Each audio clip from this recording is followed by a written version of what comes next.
USTMৰ মালিক যদি হিন্দু হ'লহেঁতেন ইমান চিঞৰ বাখৰ কৰিলেহেঁতেন নেকি?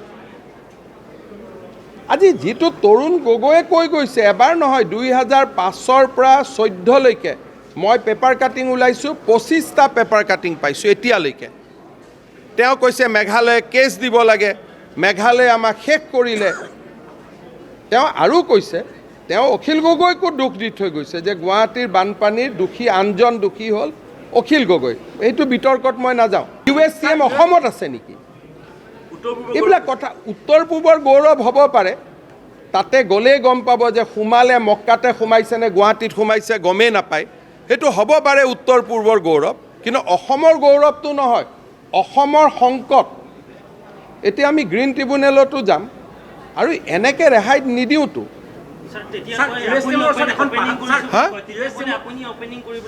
ক'ত অপেনিং? মই কোনো অপেনিং কৰিব নাযাওঁ দেই। মোক প্ৰতিদিনৰ ফাংচন এখনত মাতিছিল কাৰণে জয়ন্ত বৰুৱাৰ অনুৰোধত তাত গৈছিলোঁ। মই কোনো এইবিলাক অপেনিং নকৰোঁ দেই, এইবিলাক কথা মোৰ মই নানিবই। তাতে জয়ন্ত বৰুৱা ডাঙৰীয়াই ৰামনাথ কোবিন্দক মাতিছিলে, গতিকে সেই অনুষ্ঠানত মই ভাগ ল'ব গৈছিলোঁ। আৰু এদিন কিবা এখন ফাংচন হৈছিল, তেতিয়া মই 5000 বহা হলটো দেখিলোঁ। সিদিনাখনে মই প্ৰতিজ্ঞা কৰিলোঁ মই অসমত এনেকুৱা এটা হল বনাম।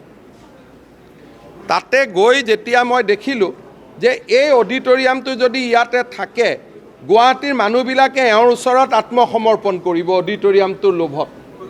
সেইকাৰণে খানাপাৰাত মই মনে মনে আহি জেদ কৰি USTMতকৈ ডাঙৰ অডিটৰিয়াম বনোৱাৰ কাম আৰম্ভ কৰিলোঁ। মই মানুহটো বেলেগ ধৰণৰ হয়।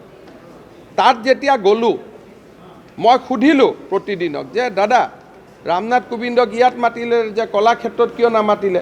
বোলে এইটো অডিটৰিয়াম 3000 মানুহ বহিব পাৰে। মই বোলো এইটোতো বৰ ডাঙৰ কথা হ'ল, এতিয়াতো মানুহবোৰ ইয়াৰ ওচৰত আহি চাৰেণ্ডাৰ কৰি দিব লাহে লাহে। লগে লগে মই আহি ক'লোঁ আমি ইয়াতে 5000 মানুহৰ অডিটৰিয়াম বনাম। অহা নৱেম্বৰ, ডিচেম্বৰ, জানুৱাৰী যেতিয়াই হওক আমাৰ 5000ৰ অডিটৰিয়াম আমি ইনগ্ৰেট কৰিম, যাতে মানুহ USTMত যাব নালাগে। এইটো বস্তুটো মই গ'লেই লাজ লাগে নহয়, মক্কাৰ তলেদি যাব লাগে। যদি আজি কথাটো তেনেকৈ নহ'বতো। আমাৰ কথাটো হ'ল যে তাত নামঘৰো কৰক, মক্কা মদিনা কৰক, চাৰ্চ কৰক, 3টা কৰক। কৰিব লাগে নে নাই? তাত নামঘৰ কৰিব লাগে নে নাই? তাত মক্কাৰ ৰাখিছে, ৰাখক, নামঘৰ ৰাখক, চাৰ্চ ৰাখক। তাৰ তলেদি আমি যাম, 3টাৰ তলেদি যাম, এটাৰ তলেদি কিয় যাম? সেইটোৱেতো চেছ কৰি দিছে। ইয়াতে ঘটনাটো হ'ল যে গোটেই পাহাৰ কাটি গুৱাহাটীক খতম কৰি দিছে, আৰু তাক গৈ আমাৰ মানুহবিলাকে গৈ বচাব গৈছে। সেইখন যদি হিন্দুৰ হ'লহেঁতেন গ'লহেঁতেন নেকি কংগ্ৰেছ?